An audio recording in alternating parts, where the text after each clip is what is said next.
Welcome back to A Sight to Behold, a Song to Be Heard, kind of investigating the uh, historical, cultural context, as well as the liturgical context for reading Revelation 4 and 5. So today we're going to take a look at Revelation chapter 5 and John's vision as recorded in verses 6 through 10.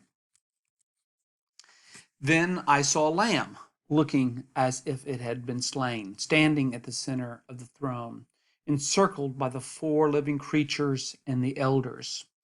So, in the previous verses, what the seer had been shown, he had been shown that behold the lion of the tribe of Judah, and as he begins to turn to look at the lion, instead of seeing a lion, what the seer sees now is a lamb.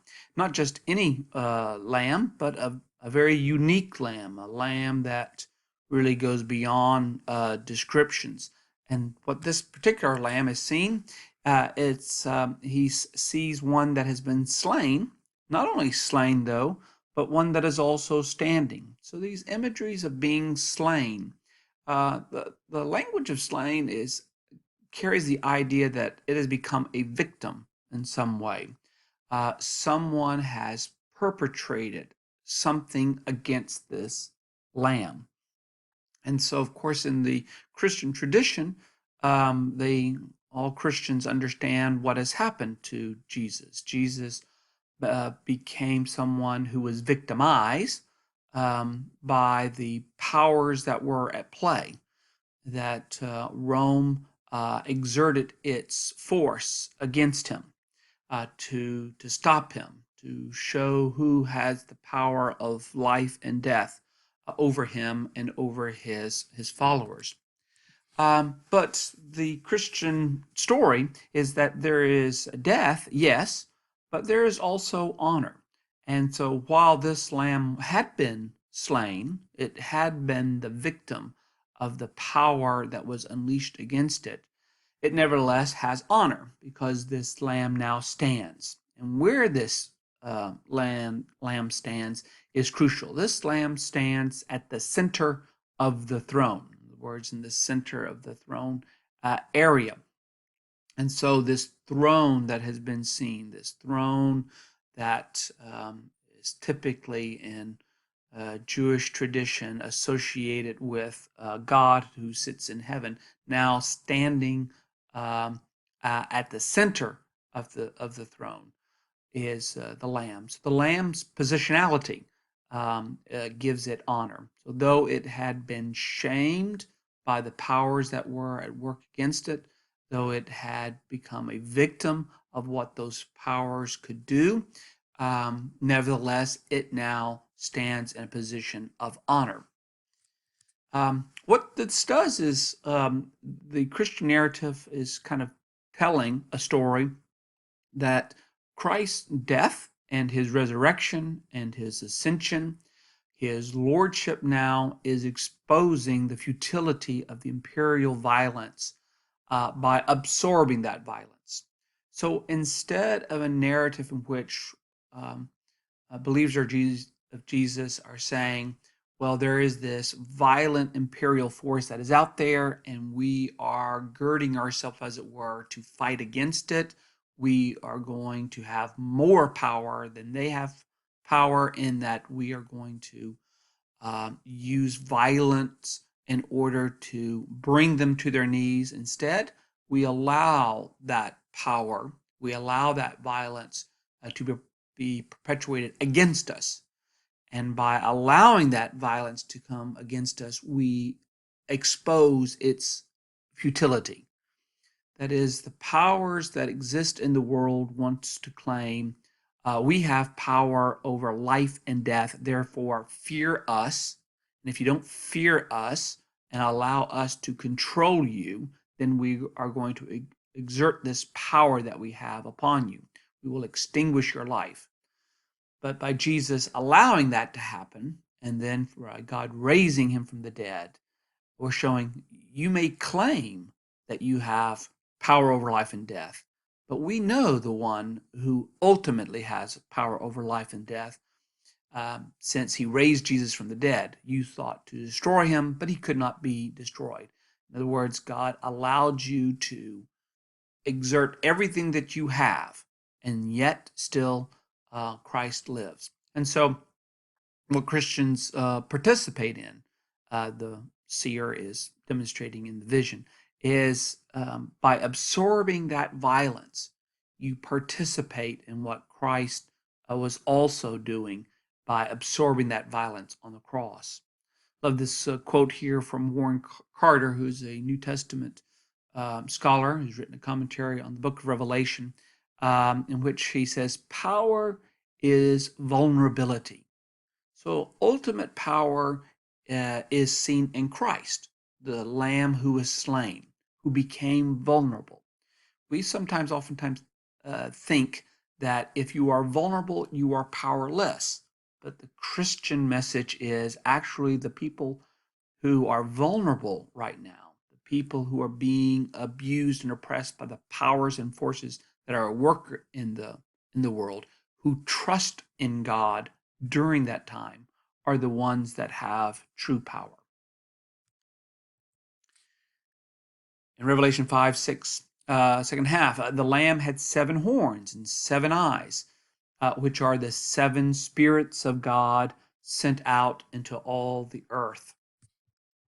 Now we come back again to these metaphors that are oftentimes used. So we have horns. Horns are an apocalyptic metaphors that we find in different sources. So you can look in the book of Daniel, and the book of Daniel talks about these different horns that exist, and each horns then represent some kind of imperial power that is at work, whether it's the Babylonian powers or the Persian powers or the powers of the Greeks, the power of Rome. No matter what those powers are, they can be symbolized by horn. And you see this idea as well, even in the Old Testament, will refer to God's power. And here the Lamb has 7 horns. And we don't get distracted here by the horns in terms of what each horn must represent, as it does in, say, in the book of Daniel. Each horn represents a different power. Here, the idea of 7 horns is the idea of perfection. So perfect ruling power belongs to the Lamb. And not only horns, but also eyes. And eyes are emblematic of both sight and knowledge. So because he sees, perfect vision, perfect sight, he also knows. And so this is reassuring for the believers that not only does Christ have power, but he sees what's going on in their lives. He knows what they are having to contend with. He understands their own vulnerability. And so their pain, their suffering is not going unnoticed. He has perfect vision and he has the perfect authority. The 7 spirits, we've already seen these before. They occur, first of all, in the first chapter of Revelation, but we just had recently seen them in chapter 4 and verse 5. And so these 7 spirits not only exist before God's throne, as they do in Revelation 1:4, but now they're actually embodied in the Lamb. These 7 spirits are represented by the horns and the eyes. And so what comes from God that works itself into the world now is embodied, as it were, in the Lamb. And so the fullness of the representation of God and his character and the things that God desires from humanity are now embodied in Christ. And he went and took the scroll from the right hand of him who sat on the throne. And when he had taken it, the 4 living creatures and the 24 elders fell down before the Lamb. So again, we're reminded here of the celestial worship scene that is taking place. And now that the Lamb who has appeared, while we were looking for a lion, the seer looks for something that resembles great power and strength, instead sees this lamb that has been vulnerable. Now this lamb is one who is able to go and take the scroll. It's not as if the lamb is taking the scroll out of an unwilling hand of the one who sat on the throne.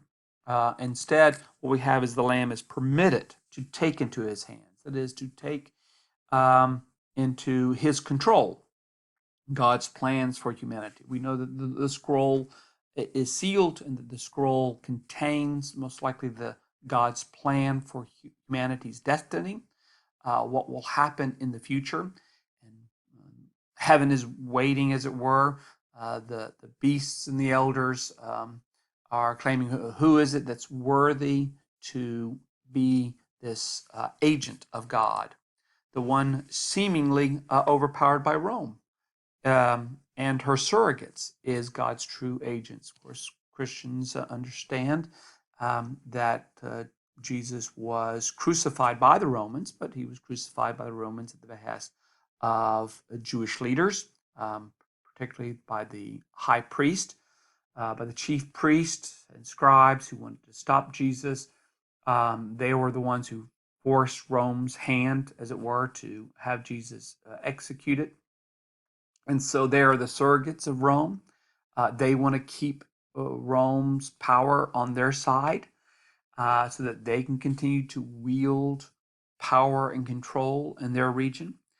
And Jesus became subject to their actions against him. So he was seemingly overpowered by them as he went about, preaching, teaching, healing, demonstrating God's love in the world, but also challenging the ruling powers. Jesus challenged their legitimacy to rule over the people, that God was going to remove their authority from them. And of course, powers don't usually want you challenging their legitimacy. They want people to accept their legitimacy to rule and have dominance over them. But Jesus was challenging that, and by the power that he was demonstrating over the lives of people, it was looking as if God was legitimizing Jesus's proclamation. Why could Jesus perform miracles if God's power was not with him? And if God's power was with him, that seems to give support for his claim that the ones who are ruling in Judea and ruling over God's people is not God's chosen one, is not they do not represent God's kingdom, and that God is going to come about and bring his kingdom, which will replace the kingdom that is currently at work in the first century. And so it is a revolutionary message. It is a message of resistance, which the powers, because Jesus had a following, he had people who accepted what he was saying God was going to do in the world. They were willing to follow him to Jerusalem, maybe anticipating or hoping that the revolution would begin with some kind of violent overthrow of the chief priests and the scribes. And so they were waiting for that, but nevertheless, what happened was he was taken, he was executed, and what appeared to be his defeat, instead, with his resurrection and with his ascension, Christians now realized that God is working in the world in a way different than what they had anticipated. They expected that when you have to deal with satanic, demonic influences in the world as they are represented by the different powers around the world, that you have to fight against it, that you have to take the battle to the streets, that you have to use force in order to repress them or push them back. But instead, what they understood by the life of Christ and his resurrection is, no, you allow the powers to do all that they can they can use their threat of death, they can use their military might, they can use whatever forces that they want. And even if seemingly believers are defeated, nevertheless, they are the ones who are honored. They are the ones who are victorious. And so, since Christ was resurrected from the dead, now he is seen as God's true agent. And so the elders and the four living creatures fall down, rightfully so, to recognize his honor. Each one had a harp, and they were holding golden bowls full of incense, and which are the powers of God's people. So once again, the worship has now started. Not only have they been worshiping the one who sits on the throne continually, but now they are directing this worship towards the Lamb. The celestial worshiping beasts and elders bring God's people's prayers to be answered. And so this is a reminder for the audience of John's letter that what the people are praying for, what they are crying out for from God, they're crying out for justice. They're crying out for an end to their plight. Those prayers are taken to God. They are brought before God by the beast and by the elders. And so here this worshiping experience is happening. But now the Lamb is involved in receiving that worship. So John's Christology is a very heightened Christology to explore the intimate connection between who Christ is and how he functions in the world, and all, as he is also the one who receives worship and adoration from God's people. So he is not just an agent of God who is working on the side, but he is now someone who is in the position to receive worship alongside of God. What the seer is now seeing is not seen on earth yet.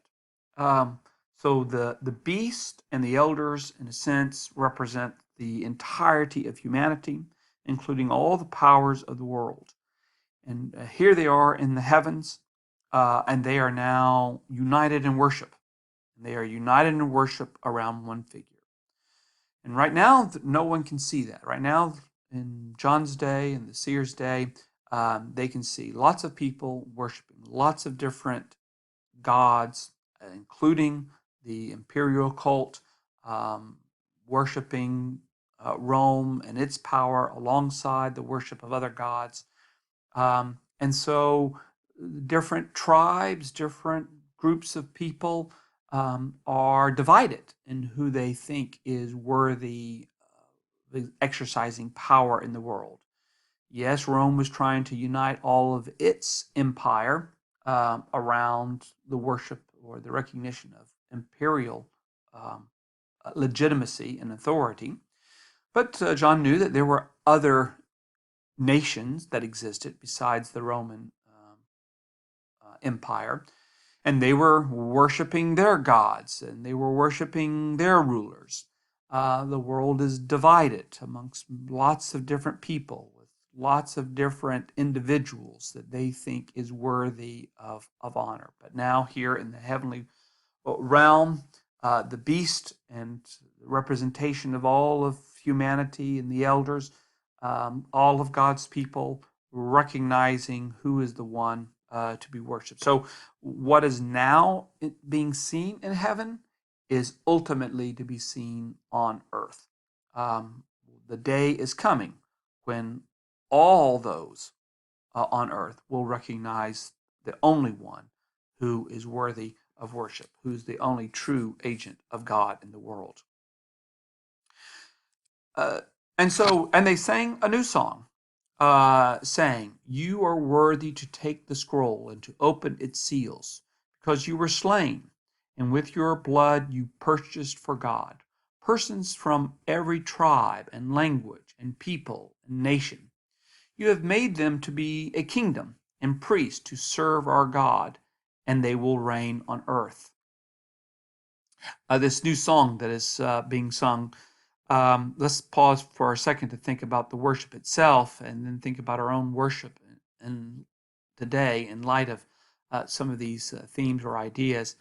The idea that now he is being worshipped because he's able to take the scroll, and the anticipation that because he has the scroll in his hand, he has control over it and he will open it. The idea of being slain, we have to be a little bit careful when we see language of slaughter or slain in the book of Revelation. Christians are oftentimes drawn to language of slaughter and slain and think in terms of sacrifice. But here, John is maybe not thinking so much of sacrifice in the sense of the kind of the cultic idea of taking an animal and sacrificing it for the forgiveness of sins. He oftentimes you hear it seems that being slaughtered or being slain is the associated with the idea of death, not so much sacrifice, and being the object of imperial power against an individual. So even if Christians are slain, they are not slain because they are sacrifices. They are slain because they are recipients of imperial force against them. And so here, Jesus was slain by Rome. He's not being, sacrificed by God in this. That's not the focus. But he has been slain by the forces. And though with his blood, you purchased for God persons from every tribe. And so this idea of purchase for God gets us into some interesting theological, um, meditations, contemplation, what it means to be purchased. Certainly by purchased, the author does not mean that, with Christ's blood, he had to pay off, Satan, as if Satan had everybody and then, God was somehow or another beholding to Satan and had to buy back people from Satan's control. Purchase is not really being used in this idea. But there is this concept, this martyrdom concept that existed amongst Jews, in which the blood of the righteous has value before God, for God to act in the world on behalf of God's people. So it really started with, we can see some of this in the suffering servant ideas. It does become quite pronounced during the period of the Maccabees in the 2nd century BC, where this idea of because people are willing to die for God's law, because of their death, God will take note of that, their faithfulness and their determination to be obedient to God, and then will reward the rest of God's people by bringing them liberty. And so something of this martyrdom concept is at work here, because Christ was faithful, because he was willing to die, but because of that death, that faithfulness, now God is going to act, as it were, on behalf of God's people. But not only God's people in one location, but it's God's people from every tribe, from every language, every people. It is a global experience in which all of humanity is going to have people from whom God has won to himself or will provide liberty for. And you have made these people a kingdom of priests, to be a kingdom and priest to serve our God. And so this kind of language comes out of the covenant language, out of Deuteronomy, in which God says to Israel, well, he's going to make them a kingdom and a priesthood, and as it were, to serve God. And this language of serving God and reigning over the earth. And so this kind of idea of control, once again, of the earth belongs to God's people. They are the ones who will enjoy the prosperity of earth as God renews the world when his kingdom comes. And so as we think about this, the seer takes us into this wonderful vision of who it is we are to worship. And so too in our own worship today, as we think about, as we come together, what it is we do, we sing songs, that reminds us that Christ is the one who is to be worshipped. We sing a song called Behold the Lamb. Behold the Lamb slain from the foundation of the world. For sinners crucified, O holy sacrifice, behold the Lamb of God. So we tend to move in our singing to this language of sacrifice that may not be the main thought for the author of Revelation. But for us, it's important that God, and we do see in other places in the New Testament where the concept of sacrifice is present. And so for us to connect this idea of voluntarily giving his life so that we might be able to enjoy a life beyond the one we're currently living. So we recognize and we praise what Jesus has done as the agent of God to bring about what it is that we needed. And we also sing another song called Christ, We Do All Adore Thee. And that song as well kind of brings us together in worship to recognize what it is. And I like to really emphasize that fact, we do all adore thee. We in this song we sing something that is to become the reality for the world. The church together in worship is anticipating its eschatological future. The day is coming when every tribe, every language, every people, every nation is going to recognize who Christ is and that he is the one to be honored. Right now, when we come together in worship on a Sunday and we join our voices and our hearts in song, we are, as it were, anticipating that day when everybody will be brought to that. Everyone will have to recognize that Christ alone is the one who rules. Just like when we have communion, we take communion in anticipation for the day when we have that great eschatological banquet together. So too our worship is an anticipation of that great eschatological worship that is already being seen in the heavens. So John sees our future symbolized, represented in what's happening with the elders and the beast, all recognizing Christ. We today continue out that heavenly worship, as it were, witnessing to the world who it is that should be worshiped, and witnessing to the world as well, who one day they too will join us in that worship. And there we'll end our look at Revelation chapter 5 and these few verses from 6 and 10.